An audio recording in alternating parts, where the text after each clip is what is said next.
Shalom out of Arnix. Welcome to our next session in the First Regathering, Zionism and Modern Israel. We're in session 24, dealing with Israel present. So let's review where we were last session. Last session we were back in 2007, June 15th, 2007. Hamas forces attacked Fatah in Gaza and drive them out of the Gaza Strip in brutal attacks. That was just a military coup to try to destroy Fatah so that Hamas could then control all of the Palestinian Authority. On the 15th of July in 2007, Israelite priests held their first gathering since the Temple era. Then Operation Orchard was successfully accomplished, an attack against a Syrian nuclear facility. Here was the route of the aircraft. We looked at that route, and then the target located here in the drawing.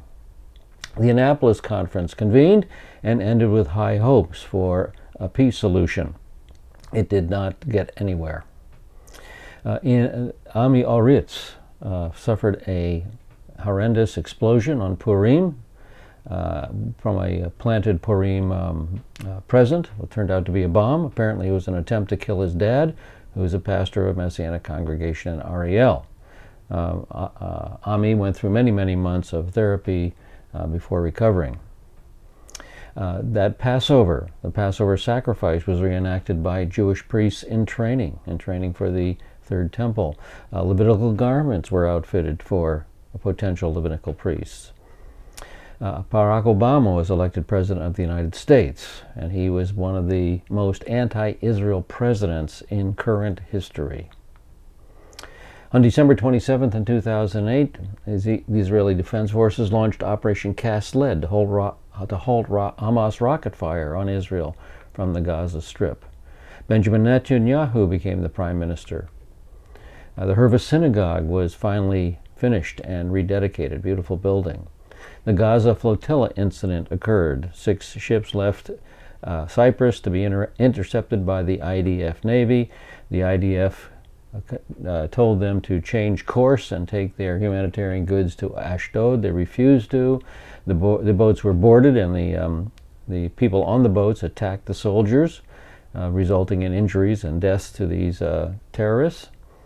And then the flotilla was commandeered and did take its humanitarian aid to Ashdod, where it was unloaded, inspected, and then taken into taken into Gaza as they intended it. Terrorism continued. Christine Lucan, an American woman, was murdered. In the Itamar massacre, the Fogel family was murdered in their bed, all 5. Terrible tragedy. Gilad Shalit was released on a positive note. Here he is being welcomed by Prime Minister Netanyahu. And that brings us up to the current where we begin our next session. We're in 2012. We start on the first day of January in 2012, where Gaza fires 2 white phosphorus-containing mortars into Israel. They were fired into an area governed by the Eshkol Regional Council. The shells landed in an open field. They caused no injuries or damage, yet a complaint about the white phosphorus was subsequently filed with the UN because this is a military weapon fired against civilians. March 9th through 15th, 2012, Gaza-Israel clashes. Gaza militants launched over 300 rockets, Grad missiles, and mortar shells into southern Israel, wounding 23 Israeli civilians. And here is a diagram of the Hamas rocket threat. Israel retaliates with airstrikes on Gazan weapons storage facilities, rocket launching sites, weapon manufacturing facilities, training bases, posts, tunnels, and terror operatives, killing 22 militants. 4 Palestinian civilians die during the clashes, though some of the deaths are found to be unrelated to Israeli actions. September 2012, Egypt-Israel border attack. Here, Islamic militants open fire from Egypt on Israeli soldiers and civilians. 1 soldier is killed. November 14 through 2012, the Operation Pillar of Defense. The Israeli Air Force kills Ahmed Yavari, second in command of the military wing of Hamas. And this is Ahmed Yavari. This is his car being targeted by a drone, and this is the remains of the car after the missile hit it. Israel strikes 1,500 sites in Gaza, including rocket launch pads, weapons depots, government facilities, and apartment blocks. During Operation Pillar Defense, IDF targeted 1,500 terror sites, and there's the accounting of it on this slide. The point: Gaza is not a country. Gaza is an armed camp. It's an armed camp. Gaza officials said 133 Palestinians had been killed in the conflict, of whom 79 were militants, 53 civilians, one was a policeman, and there were estimated 840 Palestinians wounded. Hamas fires over 1,456 rockets into southern Israel, killing 6, including a pregnant woman, and injuring hundreds. Rockets are fired at Jerusalem for the first time, and then at Tel Aviv for the first time since the Gulf War. A bus is bombed in Tel Aviv on November 21st, wounding 28 civilians. Israel retaliates by bombing hundreds of military sites in the Gaza Strip. As Hamas military commander since 2002, Ahmed Yabari, was responsible for the planning and execution of countless acts of terrorism against Israelis. In 1996, he was involved in a bombing that killed 59 Israeli citizens. In 1998, he helped execute a terror attack on a school bus in Kfar Darom that killed 2 Israeli children. In 2006, Jabari organized a terror squad that infiltrated southern Israel, killed 3 IDF soldiers, and kidnapped Gilad Shalit. And here's a picture of Gilad Shalit being returned from captivity in the presence of Ahmed Yabari. Following his involvement in the October 2011 prisoner exchange with Israel, Yabari became the de facto leader of Hamas. Now, Israel attempted to work with him behind the scenes to bring calm to the region. Instead, Yabari remained committed to the Hamas agenda of destroying Israel, and he ordered or permitted a new barrage of rockets to be fired into Israel. All right, what is Israel's objectives for Operation Pillar of Defense? Well, like other nations, Israel maintains its right to self-defense against threats to its civilian population. Now, according to Israeli Defense Minister Ehud Barak, the IDF has 4 main goals for the operation. Number 1, strengthen Israel's military deterrence on the Gaza Strip. 2, inflict serious damage on Hamas rocket launching network. 3, deliver painful blows to Hamas and other terrorists operating in Gaza. And 4, minimize damage in Israel, minimize damage to the home front. Israeli spokesman Mark Regev, and this is Mark Regev, said, "We will act until we can achieve peace and quiet for those Israeli citizens who deserve to live in peace and quiet."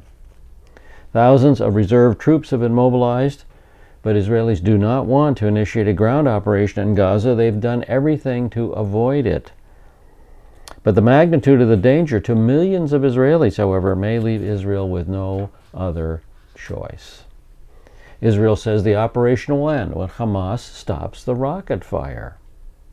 All right, let's move to November 29, 2012. United Nations General Assembly Resolution 67/19. This resolution upgraded Palestine to non-member observer state status in the United Nations. It was adopted at the 67th session of the UN General Assembly. This was the date of the International Day of Solidarity with the Palestinian people and the 65th anniversary of the adoption by the General Assembly of Resolution 181, which dealt with the future government of Palestine. The vote was 138 for, 41 abstentions against 9, so it passed very handily. Following the successful passage of the 2012 United Nations Status Resolution that changed Palestine's status at the UN to that of an observer state, on January 3rd, 2013, Abbas signed a presidential decree, number 1, 2013, officially changing the name of the Palestinian Authority to the State of Palestine. Let's move to the next, and here is the, excuse me, I'm a little bit ahead of my slides there.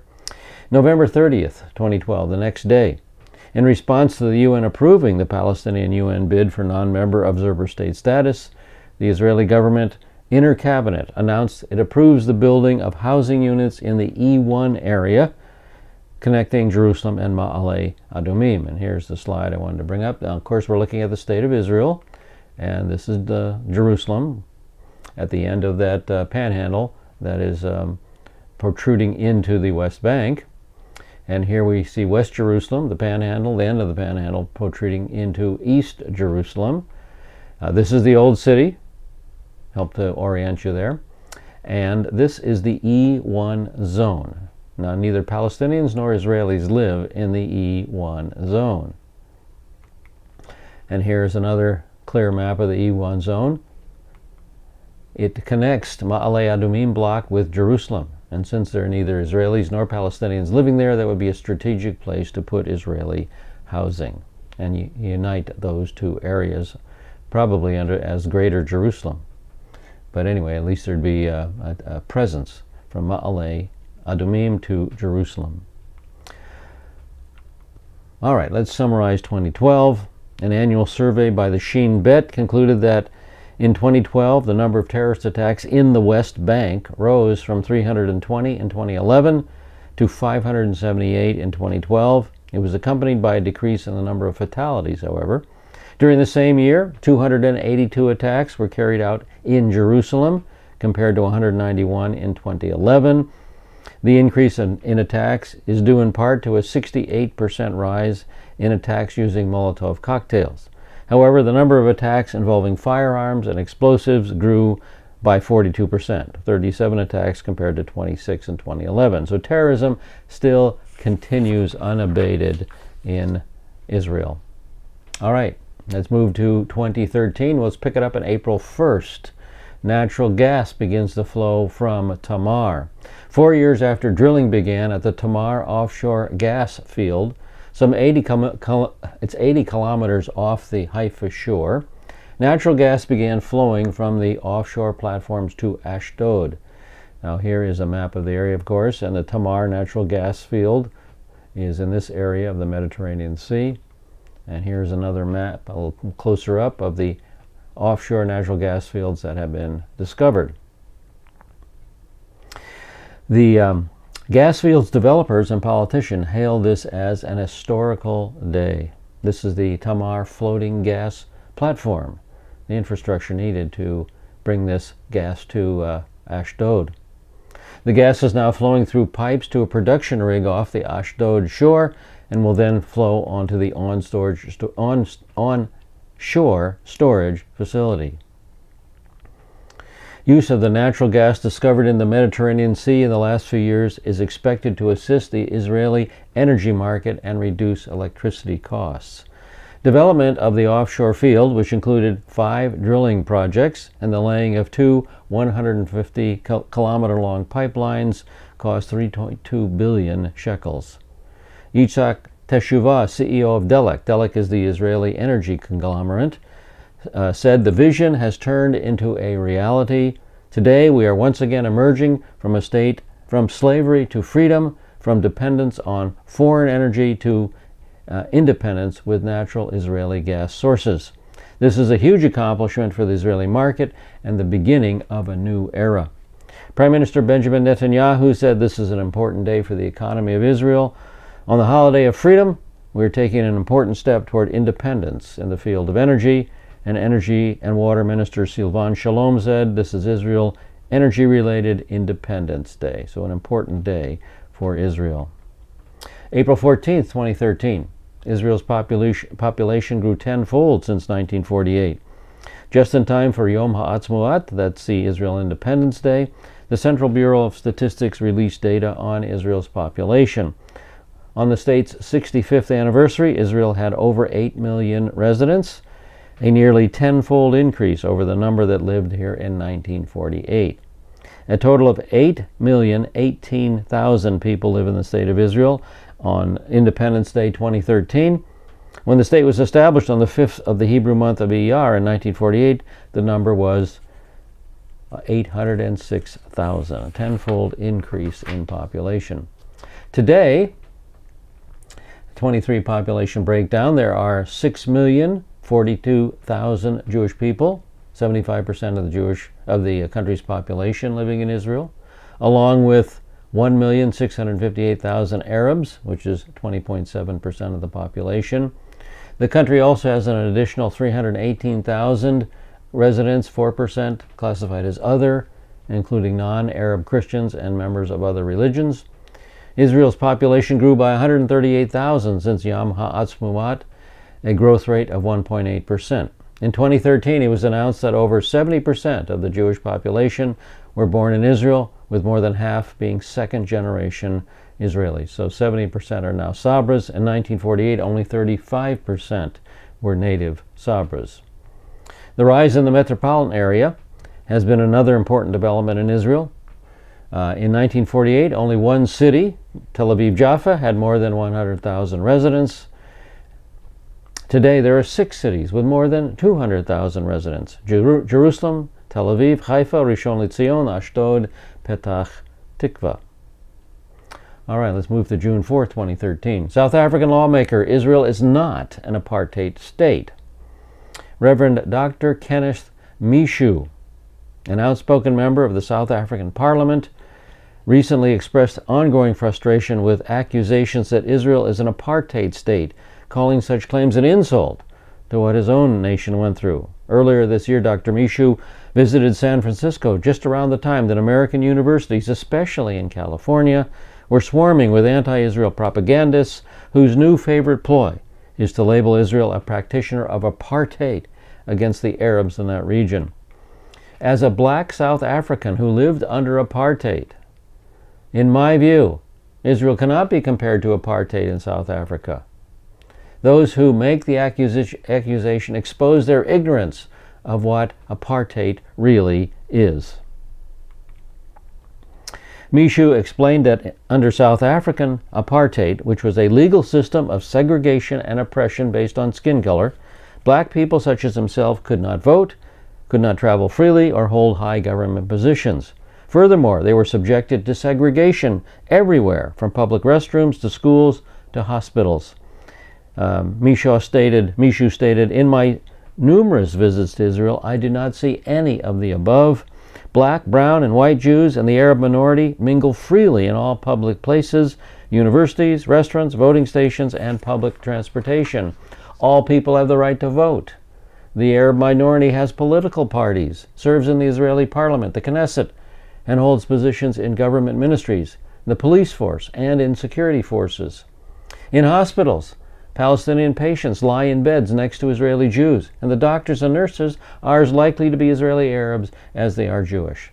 None of the above was legally permissible in apartheid South Africa."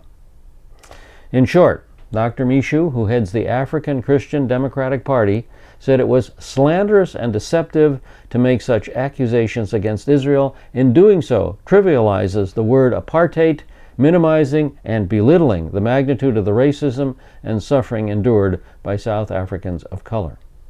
In conclusion, he wrote, "Israel is a model of democracy, inclusion, and pluralism that can be emulated by many nations, particularly in the Middle East." This was not the first time Dr. Mishu has spoken out on the issue. At an international gathering of legislatures in Budapest on October 31st, 2011, he similarly called those who accuse Israel of apartheid as being ignorant at best and purposely deceitful at worst.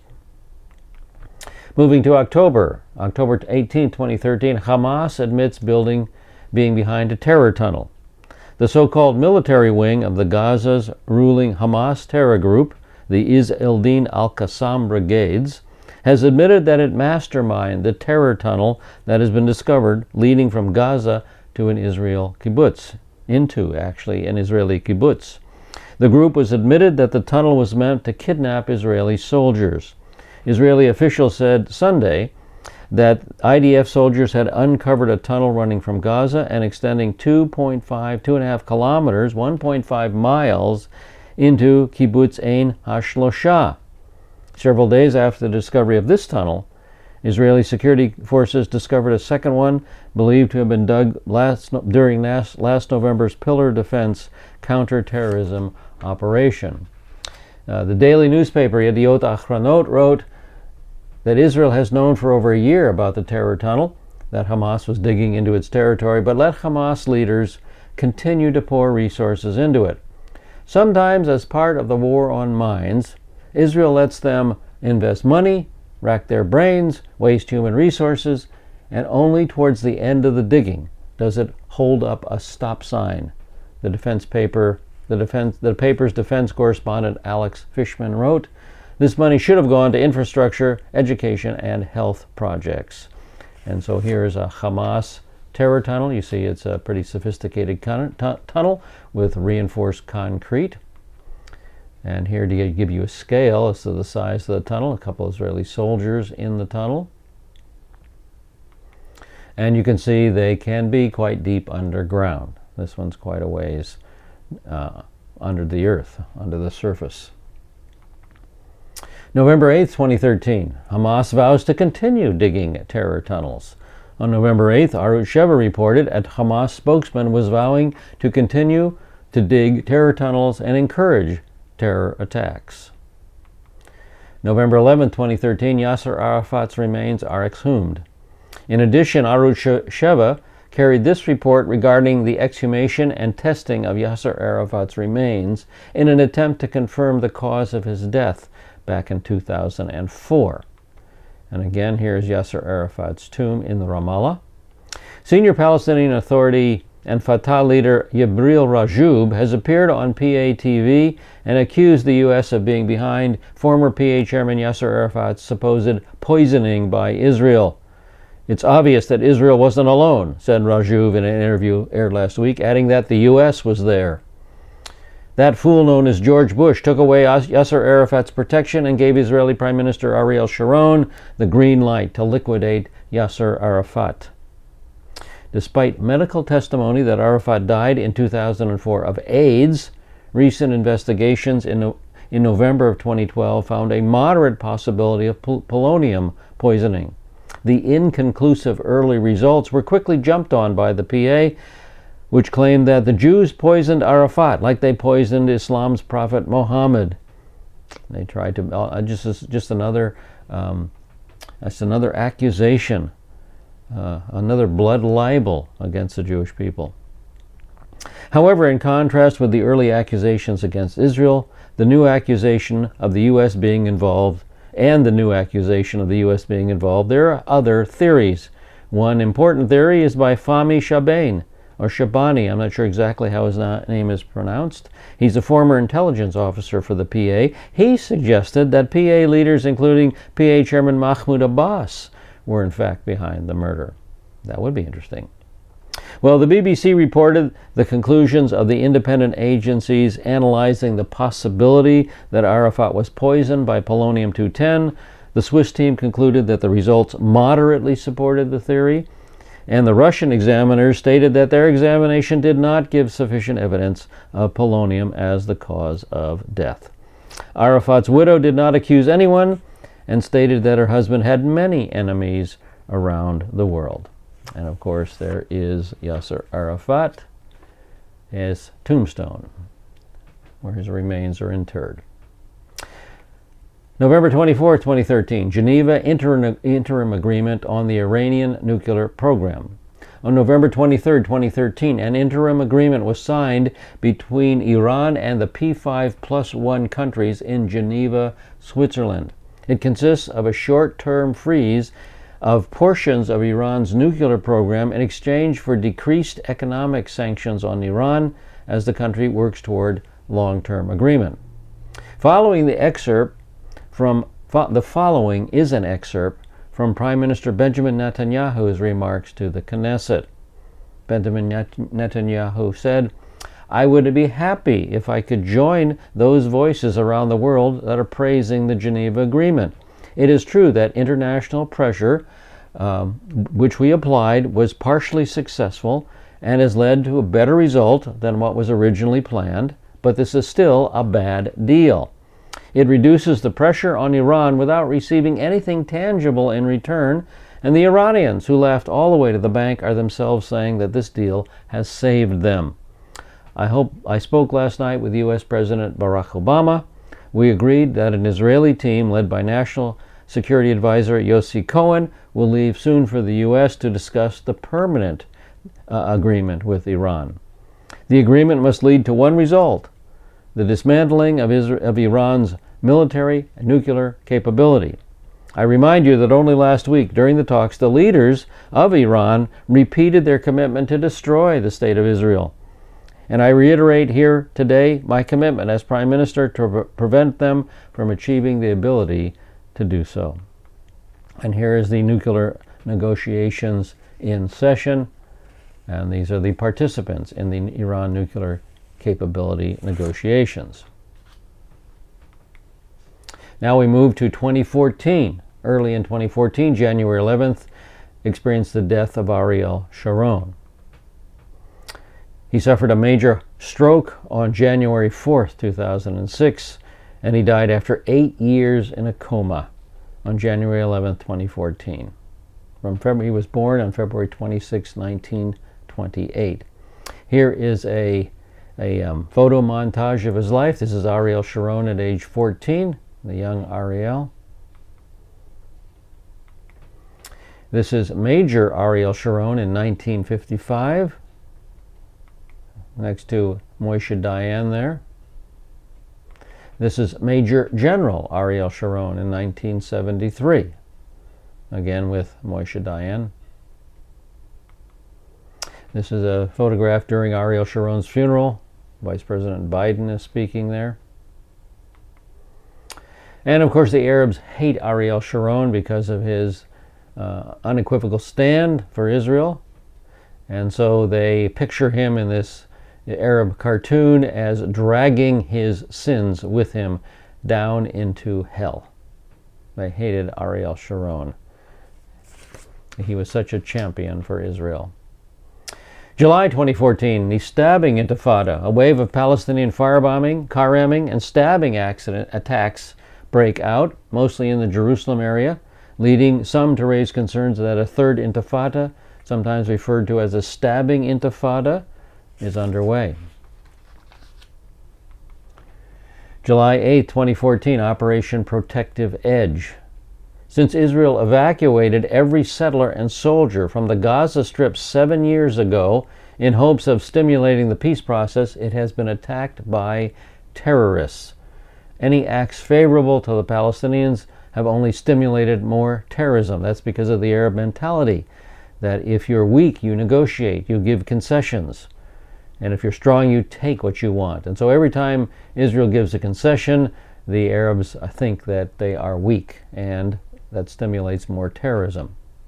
Thousands of deadly rockets and mortars were fired into southern Israel, causing deaths, injuries, and creating a constant state of fear and anxiety among nearly 1 million Israelis within rocket range.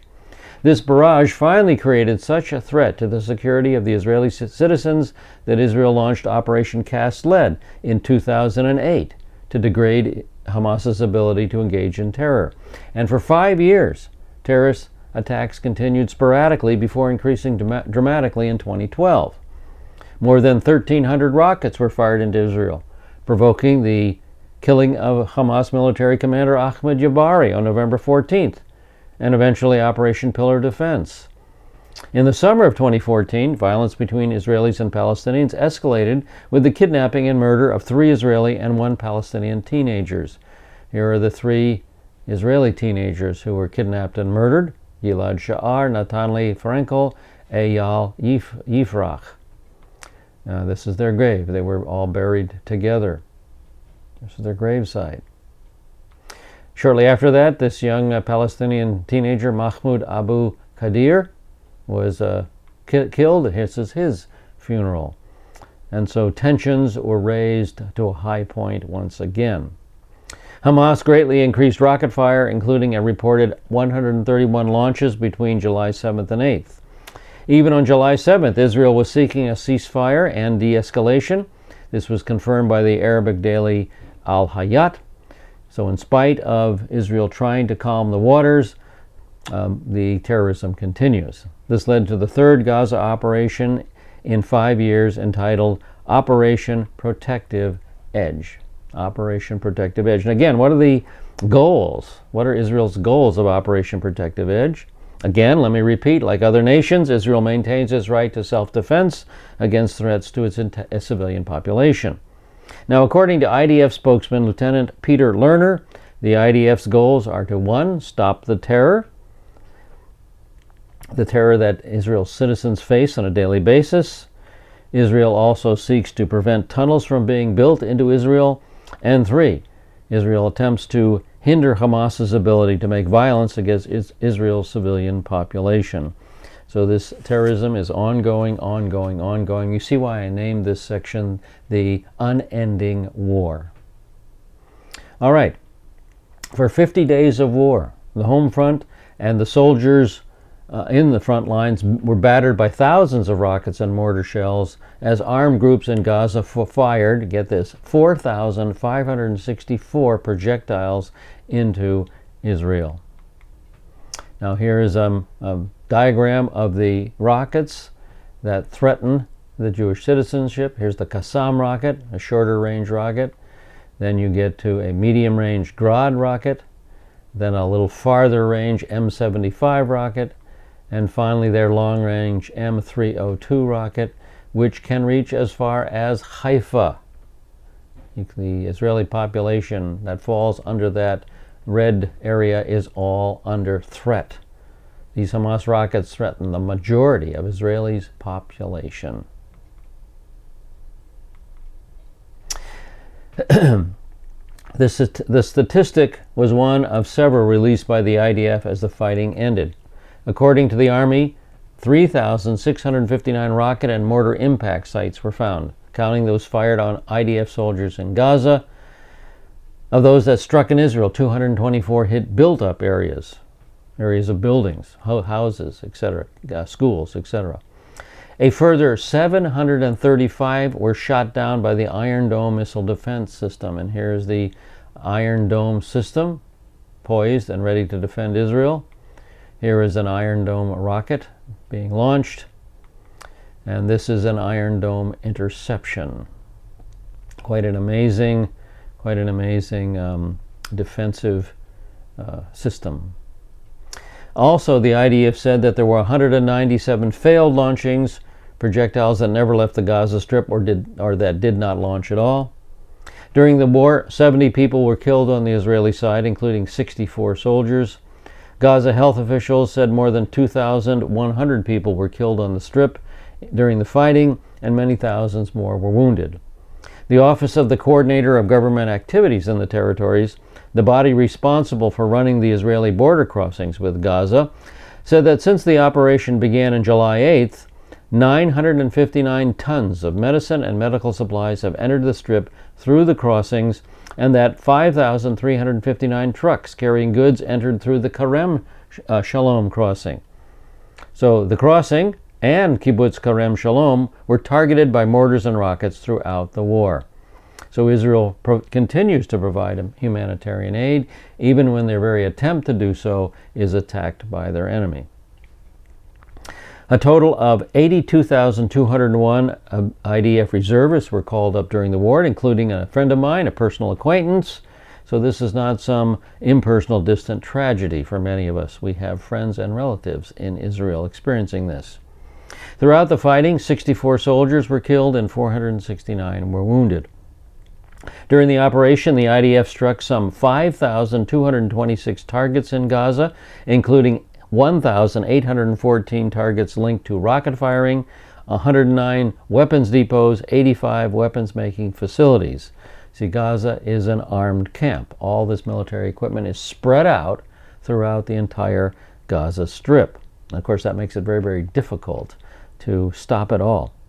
The Army also attacked 312 houses belonging to people who were involved in terrorism. The Air Force carried out 840 strikes in support of ground forces and 192 attacks on Hamas training bases. The destruction of Hamas attack tunnels was a central goal of the operation, and the IDF said that 32 everyone it identified were eliminated. And here's a map of six of 32 terror attack tunnels that were destroyed. According to Magen David Abdam, there were 842 Israeli casualties during the fighting. 6 civilians were killed by rocket and mortar strikes, and 36 were wounded by shrapnel, including 10 who were so seriously injured, 6 who were moderately injured, and 20 who sustained light injuries. The MDA added that another 33 people were hurt by flying glass, and that 18 people were hurt in traffic accidents that occurred when the rocket warning sirens sounded, including one person who was seriously injured. In addition, 159 people were injured while running for bomb shelters, and 581 treated for shock. And on top of that, 9 people were killed in 3 terrorist attacks in Israel. So speaking of the terror tunnels, here's a view inside one of the terror tunnels. And again, there's that one that was uncovered that's so deep underground, graphically showing how deep they can be. Now notice, during Operation Protective Edge, Israel has agreed to a ceasefire 4 times, and each time Hamas has refused. They simply want to fight. And in regard to Operation Protective Edge, we read this in the LA Times in 2014, if the Israelis wanted to wipe out as many Palestinians as possible, which is the accusation, of course, genocide, never mind commit genocide, they probably wouldn't issue warnings to Gaza by phone and leaflet to get out of harm's way, which Israel did consistently. If they needed to bomb a building, they would warn the people. They'd send leaflets, get out of this building. You have so much time to leave. They did their best to prevent civilian casualties. And in regard to Operation Protective Edge, summary, Hamas puts Palestinian civilians in the line of fire to act as shields. You know, on the Israeli side, Israel uses weapons to protect its citizens. Notice the citizens are underground in the bomb shelter in this drawing. But Hamas uses civilians to protect its weapons. And here the weapons are in the bomb shelter. Operation Protective Edge. All right, let's move to, August 2014. The mega attack Israel's Gaza war prevented. Israel may or may not have achieved all its military objectives against Hamas by the time the ceasefire was imposed in Gaza, but it would appear the war effort accomplished something far more important in thwarting a planned mega attack. Israeli troops operating in Gaza confiscated Hamas documents and computers that contained details of a planned attack, a planned major assault against southern Israel. As the ground war got underway, Israel was surprised by the number and complexity of the terror tunnels that had been dug under the Gaza border and into sovereign Israeli territory. What it only learned later, after capturing the aforementioned intelligence, was that all these tunnels were part of an elaborate attack scheme. As per the Hamas documents, on Rosh Hashanah in 2014, up to 200 Hamas gunmen were to pour out of each of the dozens upon dozens of terror tunnels, many of which we now know exited inside or very near Israeli civilian communities. And while the Hamas plan is of a scope grand beyond achievability, there was no doubt that an attack of that scale would have resulted in many Israeli casualties and possibly a number of abductions. In fact, many of the tunnels uncovered were found to contain holding rooms where presumably Hamas intended to hide kidnapped Israelis. A number of the Hamas fighters captured by Israel have confirmed that the plan was real, and they said they had been promised by their leadership that the mass coordinated assault would begin the ultimate defeat of the Zionist enemy. Israel's war in Gaza, and in particular the focus on destroying the terror tunnels, severely disrupted Hamas's plans, which the prisoners said required some 12 years in preparations. They had been working on that for a long time. September 28, 2014, the Temple Institute raises $100,000 for the Third Temple plans. The Temple Institute's crowdfunding campaign to raise funds for the modern architectural plans of the Third Holy Temple in Jerusalem came to a close on Rosh Hashanah after surpassing its $100,000 goal in 60 days. The funds raised will be used to continue the research of the Institute and to commission additional architectural plans. The architects will fuse Jewish law with modern technology to prepare a fully modern Third Temple, kosher to the letter, but including modern conveniences like underground parking, heating, and computerized washing stations that minimize water waste. And here's a picture of a Third Temple superimposed on the Temple Mount, exactly where, of course, the Dome of the Rock sits today. All right, let's move to September 29, 2014. Israel is the only safe place for Christians in the Middle East, Nazareth priest tells the UN. Father Gabriel Nadaf, and this is Father Nadaf, a Greek Orthodox priest from Nazareth and a loyal citizen of the State of Israel, told the United Nations Human Rights Council in Geneva, Switzerland, on Tuesday that Israel was the only place in the Middle East where Christian minorities are safe. In the Middle East today, there is one country where Christians are only not persecuted, but affectionately granted freedom of expression, freedom of worship, and security, Nadaf declared. It is Israel, the Jewish state. Israel is the only place where Christians in the Middle East are safe. And that's relatively so. There are a few Israeli extremists that do cause problems, but in general, Christians are safe in Israel. All right, let's move to December 30th, 2014. America says that Israel is among the top most unacceptable countries. The U.S. State Department in 2014 condemned Israel as one of the most unacceptable countries in the world, just behind North Korea. According to an article published last week by Foreign Policy, over the past year, the Obama administration, remember this is one of the most anti-Israel administrations in U.S. history, the Obama administration's State Department cited Israel for unacceptable behavior more times than Pakistan, Russia, Egypt, China, Afghanistan, and Iraq. The article examined how many times a country's actions were condemned as unacceptable, and Israel came in fourth, right after Syria, Iran, and North Korea. Most of the State Department's criticisms came in response to Israeli announcements for plans to build housing in Jerusalem. So Israelis building homes is unacceptable, but Hamas rockets are okay. How can building homes in Jerusalem be condemned on par with the actions of nations repeatedly engaged in aggressive and murderous violence towards their own civilian populations and absolutely no regard for human rights? And this is, of course, speaking to the UN Human Rights Council. You know, pick it up, you guys. Anyway, I better not get off on some kind of a track there. Israel's Ynet news portal found that the UN Secretary General Ban Ki-moon used the word concerned 140 times in 2014 in statements about world events, and Israel was the most concerning country of all. Well, this is just following in line with Zechariah 12:3, which states, "It will come about in that day that I will make Jerusalem a heavy stone for all the peoples, and all who lift it will be severely injured," and here's the key statement, "and all nations of the earth will be gathered against it." And we see that gathering of all the nations of the earth against Israel coming into place even today.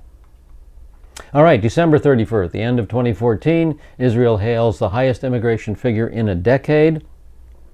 The number of Jews moving to Israel in 2014 leapt to its highest figure in a decade, with Western Europe leading the way, the Immigration Ministry said. Immigration hit a 10-year high with the arrival of some 26,500 new residents, according to a joint statement with the Jewish Agency, a quasi-governmental organization tasked with encouraging Jews to move to Israel. This marks a significant 32% increase over last year's approximately 20,000 immigrants, the statement said. This was a year of record-breaking aliyah, Jewish Agency Chairman Natan Sharansky stated, using the Hebrew word for immigration to Israel. It also was an historic shift. For the first time in Israel's history, the number of immigrants who came to Israel from the free world is greater than immigrants fleeing from countries in distress. For the first time ever, France provided the biggest number, more than 6,600 Jews moved to Israel. That was nearly twice the 3,400 that arrived in 2013. Overall, immigration from Western Europe increased 88%, with the arrival of 8,640 people, compared with 4,600 last year. Some 620 came from Britain, compared to 520 the year earlier. The number from Italy doubled to 340.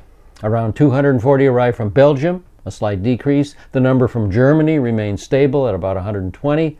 Immigration from the former Soviet Union countries saw a 50% increase, with the arrival of some 11,430 people, compared to 7,610 in 2013. And this was largely driven by an exodus from the conflict-racked Ukraine, where the number surged 190% to 5,840.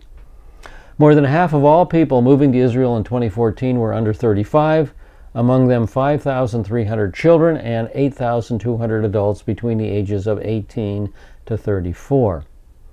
Tel Aviv was the city with the highest immigration number of immigrants, around 3,000, and this was followed by the northern coastal city of Netanya and then Jerusalem. All right, let's move from the last day of December 2014 to 2015, the next year. In 2015, Israel ranks in the top 20 nations of the world in the UN's 2015 Human Development Index. February 4th, 2015, Hamas is fast rebuilding guerrilla terrorist forces in the Gaza.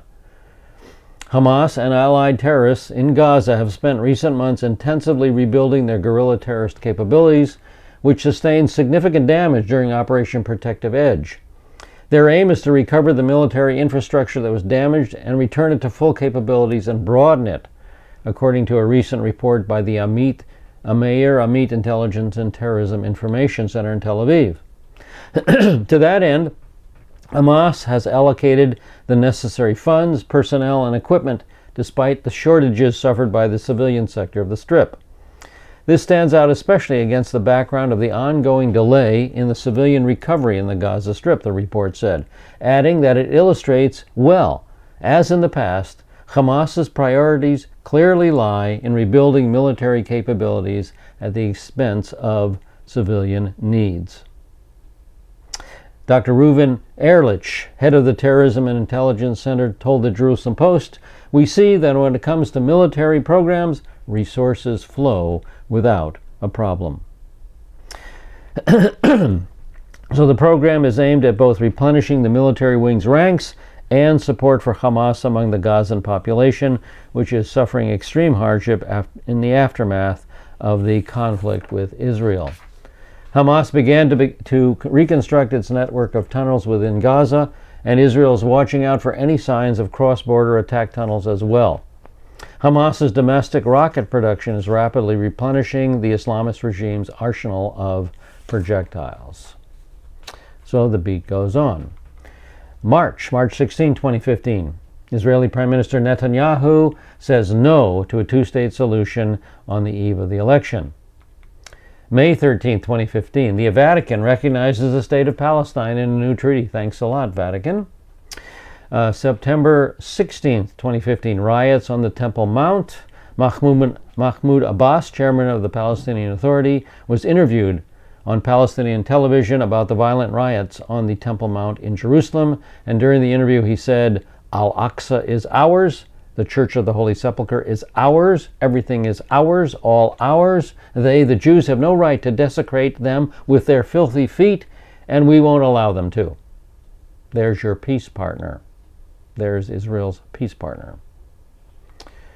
October 19, 2015, worst outbreak of violence in years. 32 Palestinians and 7 Israelis were killed during the first 2 weeks of October. This was the biggest increase in violence in the area in recent years. The Palestinians claim increasing infringement by Israelis on the Al-Aqsa Mosque and on the Temple Mount in Jerusalem.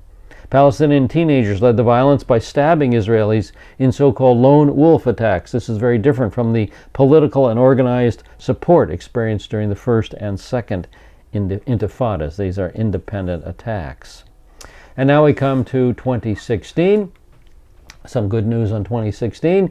IDF Field Hospital is rated as the world's best. The IDF Medical Corps Field Hospital is rated the world's best by the World Health Organization, becoming the first field hospital to achieve WHO's Type 3 rating for providing inpatient referral surgical care along with emergency and surgical care. September 14th, 2016. September 14th, 2016.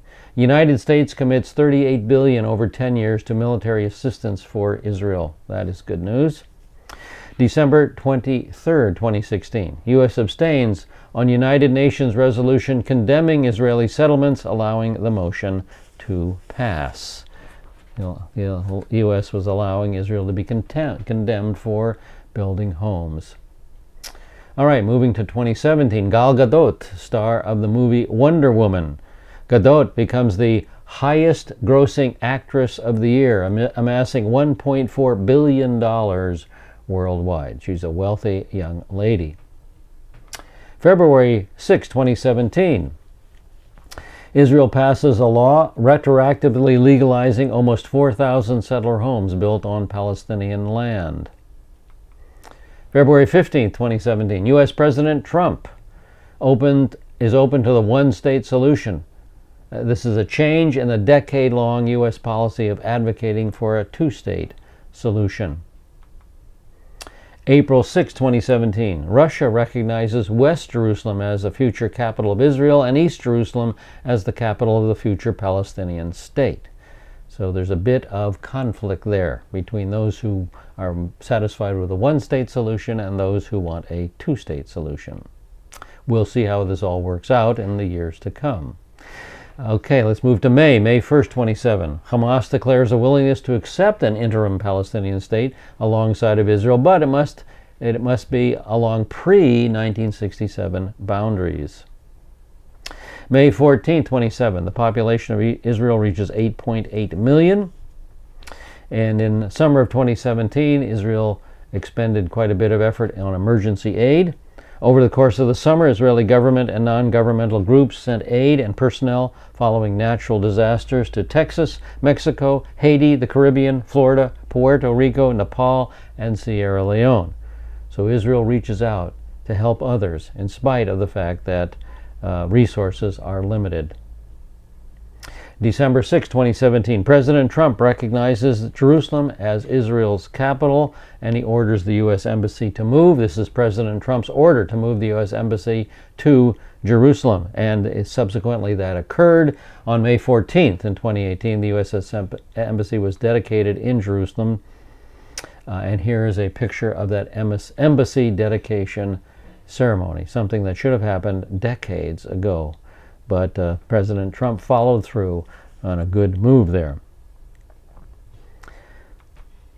2018, Israel ranks in the top 10 most powerful and innovative nations. As we move to our next year here, it is in the top 10 of the most powerful innovative nations. U.S. News and World Report ranks Israel's the eighth most powerful nation in the world. Bloomberg News names the Jewish state as the 10th most innovative worldwide, edging out the United States. Little tiny postage stamp Israel. 8th most powerful, 10th most innovative. Israel continues to move toward becoming one of the most influential, if not the most influential nation on the face of the earth. And this is fully in accordance with Ezekiel 38:12.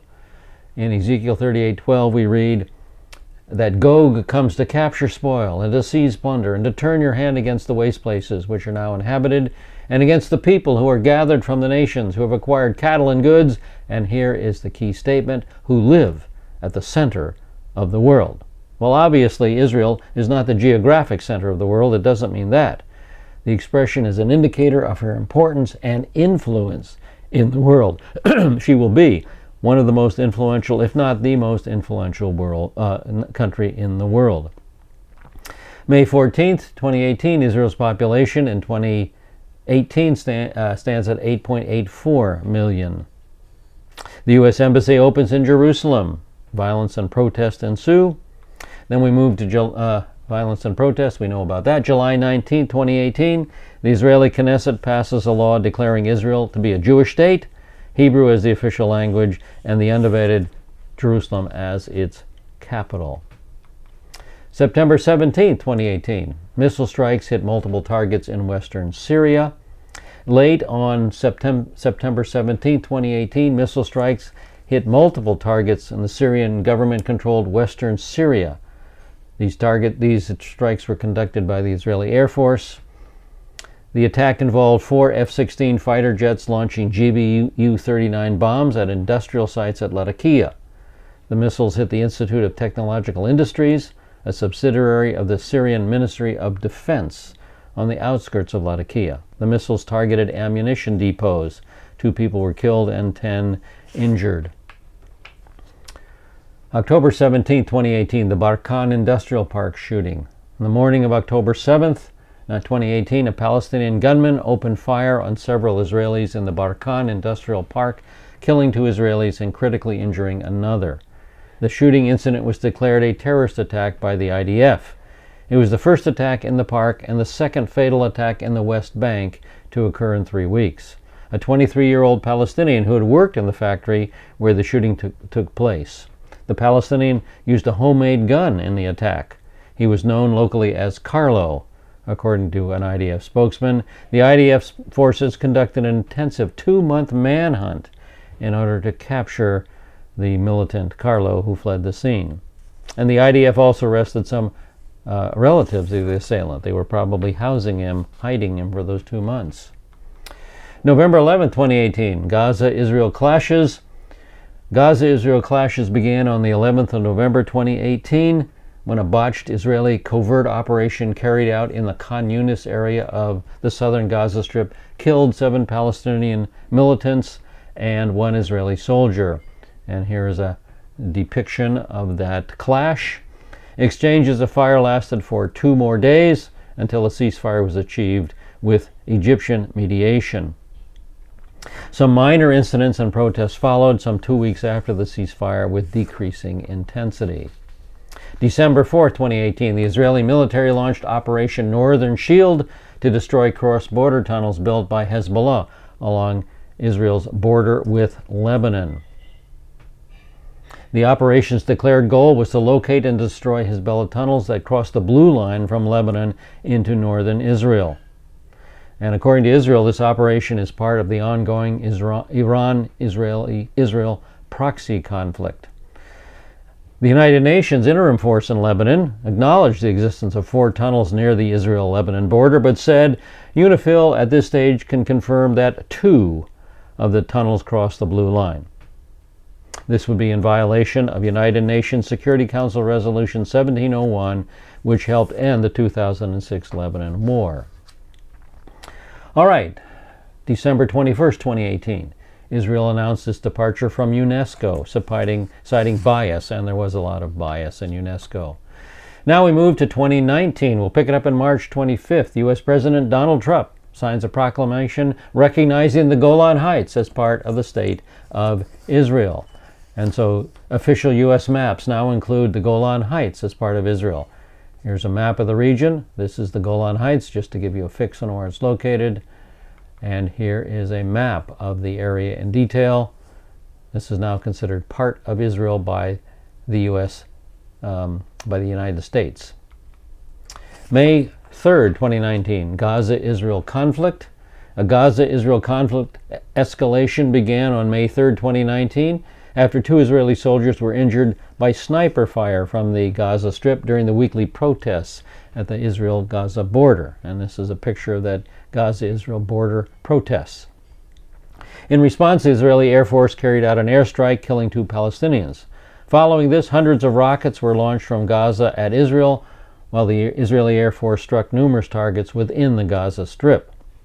In addition, Israel increased its troop presence on the border.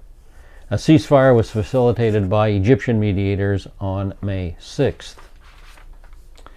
May 14th, 2019, Eurovision Song Contest held in Tel Aviv.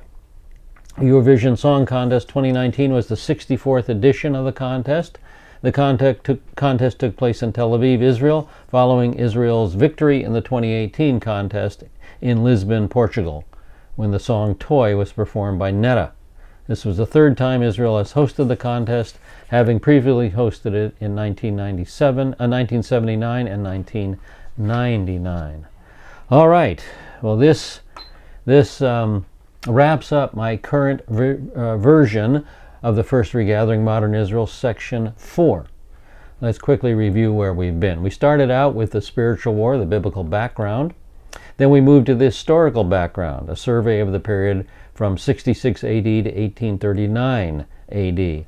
Section 3 was called The End of Exile, 1839 to 1947, and the modern Zionist movement. There we saw a certain theme. The theme is illustrated by this map. Here's the original area allocated for the Jewish National Home in San Remo. But then Great Britain divided up the mandated area, and the Jewish National Home was reduced by 75%. Then the Peel Partition Plan of 1937 further recommended that the Jewish National be reduced even further to the Galilee and the seacoast. And finally, the Woodhead Commission Partition Plan recommended that Israel's homeland, the Israeli homeland, be reduced to a small strip along the coast. So the theme we witnessed is the shrinking Jewish state. That's the theme of that particular section of our study, Section 3.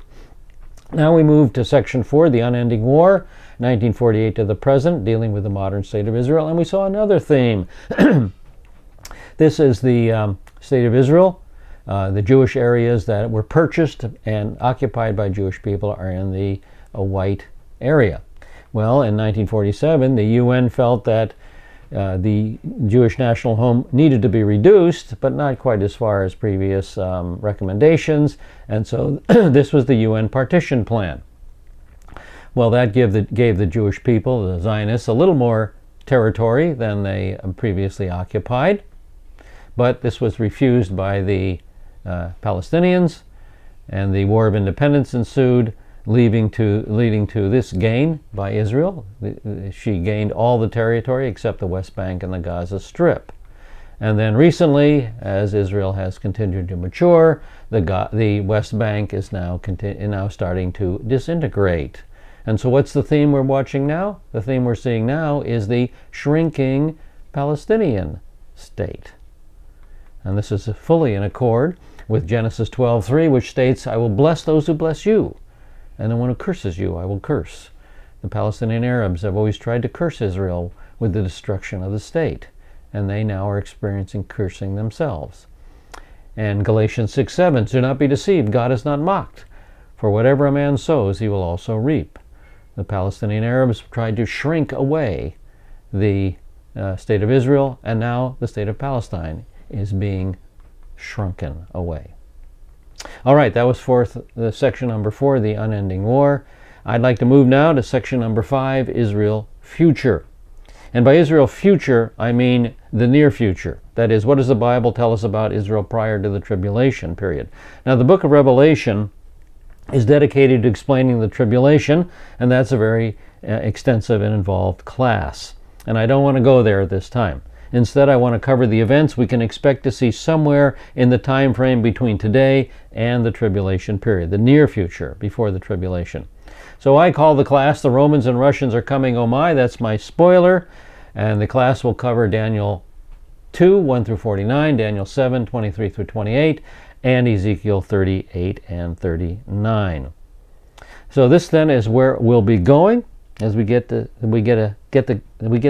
glimpse at what the modern state of Israel will encounter during the years ahead. So we'll hope to see you back in our next session. We'll begin session 25 with the exploration of Israel future. Thanks for being our students. Lehitraot. Lehitraot.